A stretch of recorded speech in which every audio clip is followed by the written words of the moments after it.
Welcome back to MLT 130. Today we're going to talk about cardiac function, and we're also going to learn about some biomarkers that's going to help us in clinical chemistry to diagnose heart disease. Let's first start out with a little anatomy review of the heart.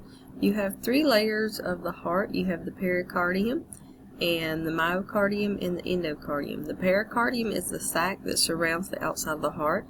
The myocardium is the thickest or the middle part and is the muscular layer. And of course the endocardium is the innermost layer of the heart. The upper chambers of the heart are called the atria. The lower chambers of the heart are called the ventricle, and we divide those between the left and the right.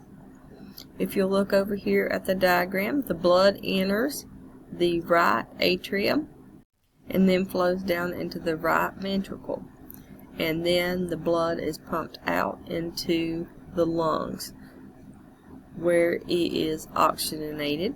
When it comes back into the heart, it enters the left atrium and then it goes down to the left ventricle, and then it leaves the heart via the aorta. So at this point, oxygenated blood is being delivered to the arteries.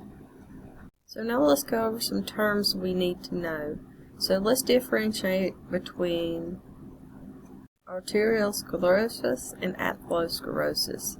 Arteriosclerosis is the hardening of the arteries. Atherosclerosis is the most common form of arterial sclerosis and causes formation of plaques in our coronary arteries.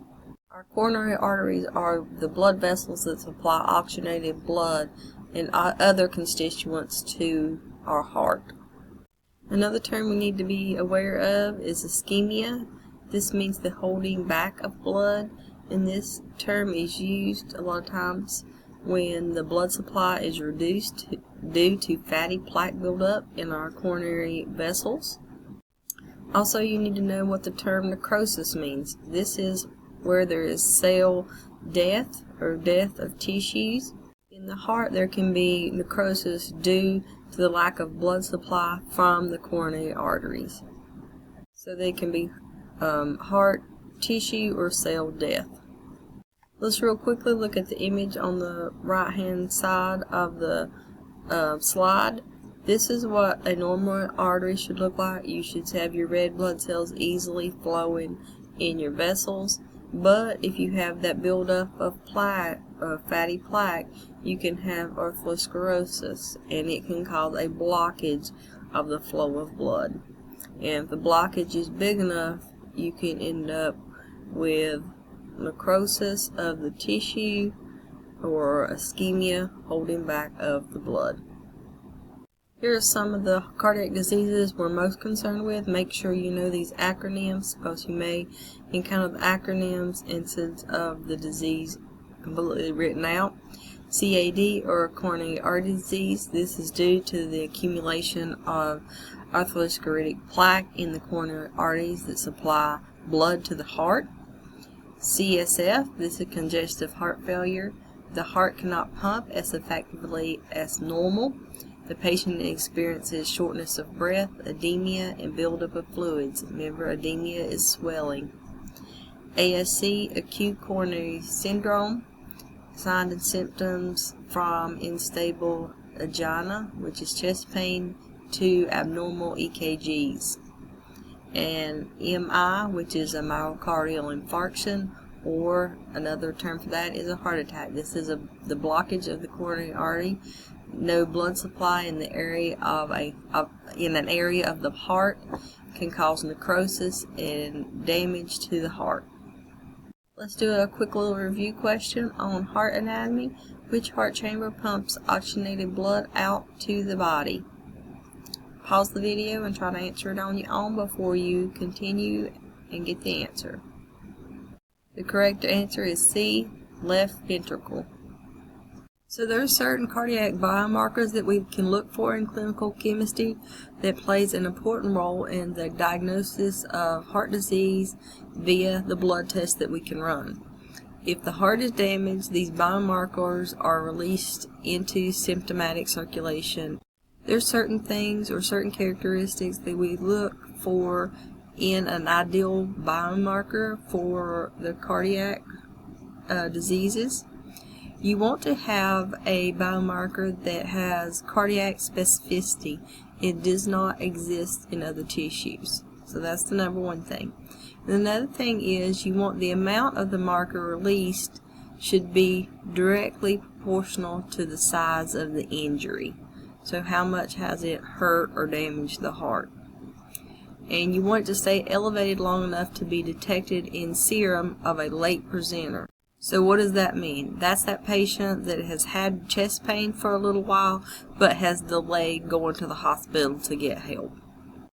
These are some of the more important characteristics that we look for in biomarkers, but these are not all the different characteristics that might be important in a biomarker.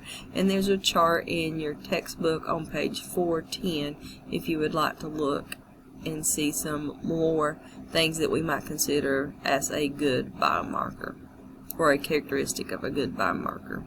The number one biomarker that you're going to hear about is troponin. It's the most widely used and the most definitive biomarker. Troponins are all contractile proteins that regulate muscle contractions. Contractile meaning they're capable of producing contraction. They work with calcium ions and other proteins called tryptomyosin in order to contract those muscles. There are three types of troponins. There's troponin T, there's troponin I, and there's troponin C. But just know that troponin C exists, but it's not used for our purposes. It's not specific for what we're looking for. Just know that it exists. Troponin I and troponin T are much more specific to myocardial tissue, making them a much superior marker for cardiac testing. So if troponin I or troponin T is detected in serum, we're fairly certain that a myocardial event or damage is present in a patient. So here's a little more information about troponin I and troponin T. Troponin and I and T again are both specific for cardiac, and both have similar rise and peak times during a cardiac event, but most clinical labs use troponin I because troponin I appears to be more of a specific cardiac biomarker. So remember that most clinical labs use troponin I. Troponin I rise and fall patterns, and again these also can apply to troponin T, are detectable for 4 to 6 hours after AMI or myocardial infarction or heart attack. Levels peak at about 24 hours. On average, the levels stay elevated for 3 to 7 days before returning to normal. And again, think back about those things we just said that makes a really good cardiac biomarker. It stays elevated for a long time, so it's detectable for a long time. It's also specific for cardiac. For your troponin testing, if there's a diagnosis or suspected diagnosis for MI or a heart attack, a patient is typically presents to the ER. Sampling is recommended upon arrival, so we draw blood as soon as the patient gets to the ER. Samples are sent stat to the lab, so when they're sent stat, you do testing immediately. The hospital will have set time samplings for that patient to look for rise and fall values. Some blood draws will usually be done at 3 hours, 6 hours, and 9 hours. Again, we're looking for rise and fall values. Some hospitals may wait for that second sample to be either at 6 hours or 9 hours. But if negative, usually repeat a blood draw at 12 to 24 hours. An increased troponin level means there's been probably some kind of heart tissue damage or even necrosis. All hospital ERs must have the ability to provide troponin results 24 hours a day, 7 days a week. That's how important this test is. They either have to be run stat or timed, and timed meaning they have to be completed in a short turnaround time. All positive troponins are considered a critical value and have to be called to the floor or to the doctor. So if they have an increased troponin, it has to be reported to the staff taking care of the patient. Our specimen of choice for our troponin test is our green top or heparinized plasma. When using plasma for the troponin test, make sure you properly centrifuge, because small clots or debris can cause a false positive for the troponin result. Once centrifuged, be careful if you do not have a tube with a gel separator to not resuspend any particulate matter that could interfere with the assay. Here's us another trivia question. Again, pause the video, try to answer it on your own before you move on and get the correct answer. Which of the following factors describes an ideal biomarker? The correct answer is D, all of the above. Another test you need to be aware of for cardiac purposes is creatine kinase, MB. MB is myoglobin. And this test used to be used before troponins were used for cardiac disease diagnosis. It's also represented as CKMB. It is an isoenzyme, and it was the marker of choice for acute myocardial infarction diagnosis, but most providers no longer order the CKMB for detection of heart attacks, but you need to know this for the certification exam. Some providers still do order this test, but the troponin is a much more reliable, more sought after test. Creatine kinase has 3 different isoenzyme forms, and it can rise after damage to any muscle, heart, or skeletal. The 3 forms are as follows. There's CKMM, and this is skeletal muscle and heart muscle included. And then there's CKBB, that includes only the brain. And then there's CKMB, which is the myoglobin, that includes only the heart. So let's look at the limitations for the clinical use of CKMB to diagnose a heart attack. Again, the CKMB can be elevated for several diseases, not just a heart-related disease. There's a box in your textbook, 18-3, that has several of the issues that can cause the CKMB to be elevated. But some examples include chronic muscle disease, such as muscular dystrophy, end-stage renal disease, or even healthy people who just exercise in activities such as long-distance running can cause your CKMB to be elevated. So let's look at the rise and fall patterns of CK and CKMB. The total CK, it rises within 4 to 6 hours and peaks at 24 hours, but it only stays increased for about 3 to 4 days. For CKMB, it rises at about 4 hours, it peaks at 18 hours, and it stays increased for only about 2 days. So the CKMB only stays increased for 2 days, so it's really not a good marker for detecting that late presenter, that person that's had chest pain for a little while and they're just now coming to the ER or the hospital for help and testing. There's another available test that's out there. It's the CKMB index. This is a relative index that's sometimes offered by labs. It aids the clinician or doctor in evaluating possible acute myocardial infarctions. It's calculated by the CKMB divided by the total CK multiplied by 100. An increased index usually means that the heart is the source of the CKMB in serum. But this one again is not as popular as, say, your troponin. Next up is myoglobin. Remember, myoglobin functions as a store of O2 in the muscle. Don't get it confused with your hemoglobin. Hemoglobin functions as the O2 carrier in the blood. Myoglobin can be found in cardiac and skeletal muscle. Is the first cardiac marker to rise in serum. It can rise within 1 to 3 hours. However, it can rise due to skeletal or heart damage, so it's not specific as troponin or even the CKMB, but it does increase more rapidly. If we do use myoglobin for a cardiac marker, it's used along with the other markers such as the CKMB and troponin. So let's do another check-in question to make sure that we're understanding the information so far in this lecture.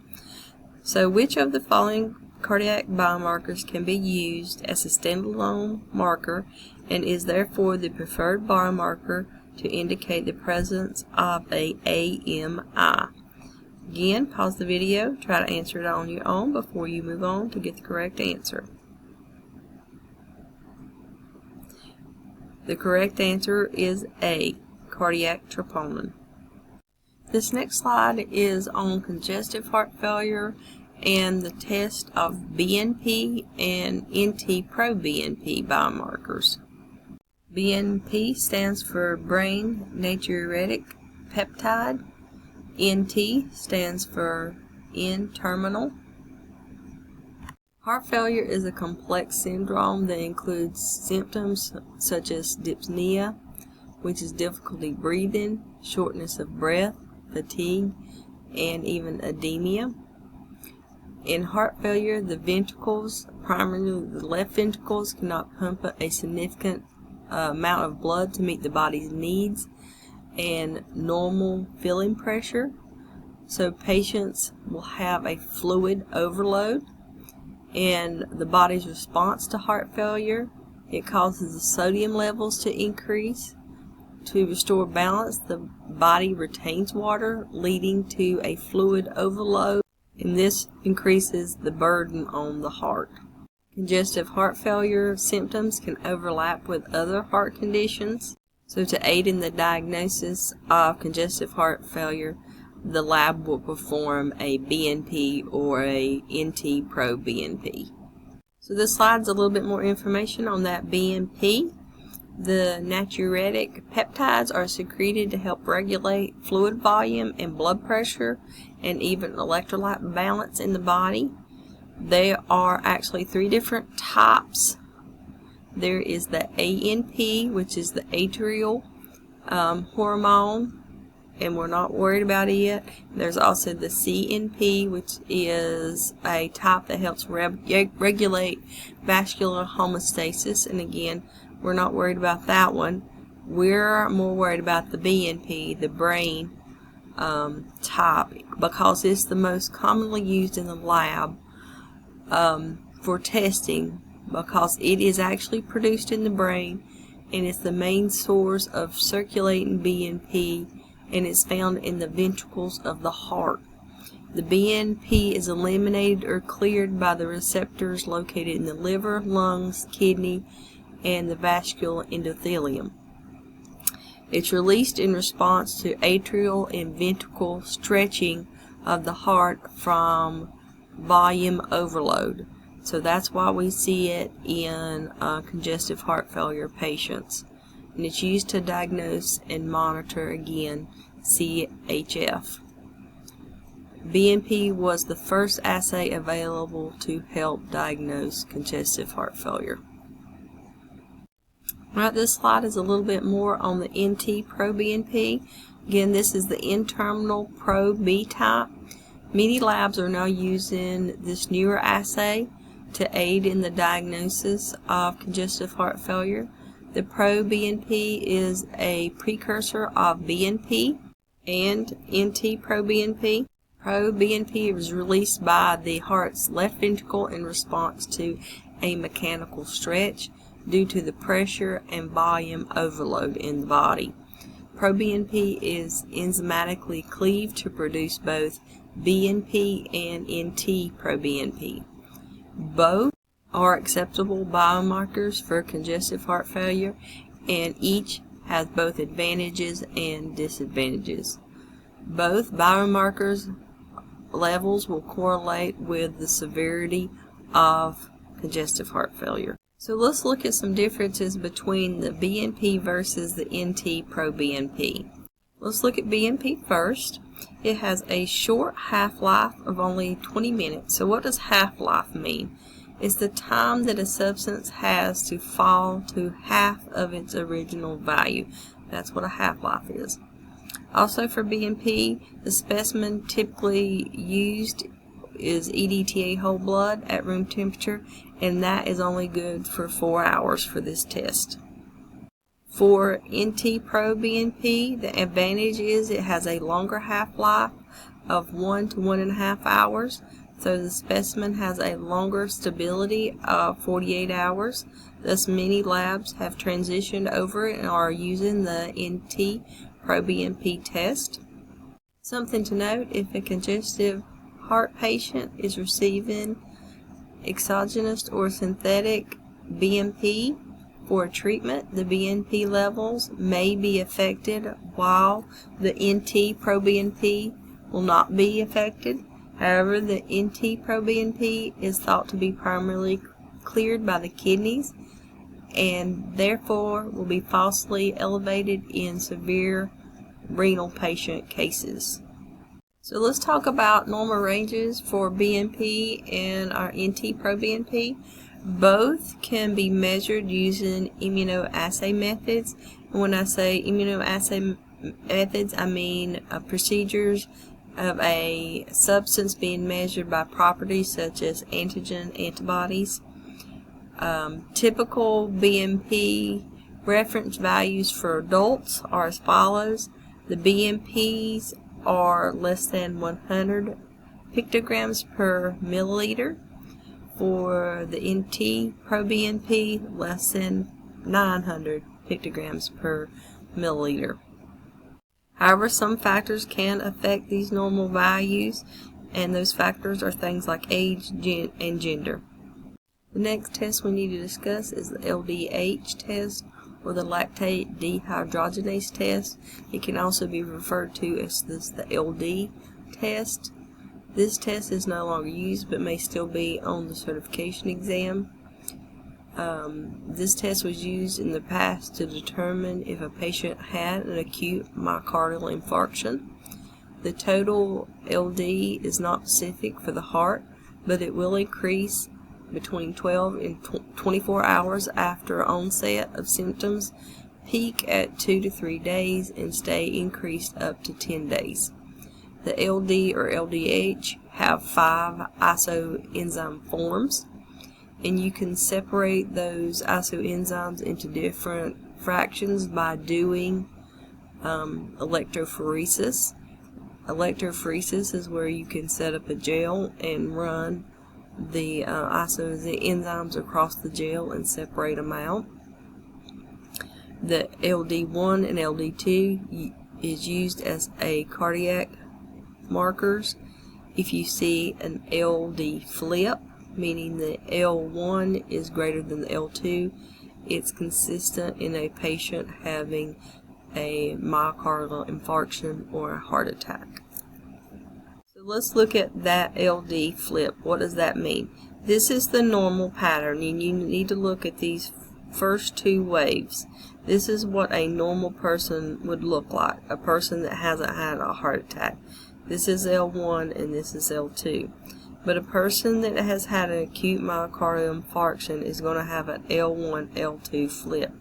So the first L1 is going to be increased and the L2 is going to be decreased. So that's what it means by a flip. It's going to be the exact opposite of what it would be in a normal patient.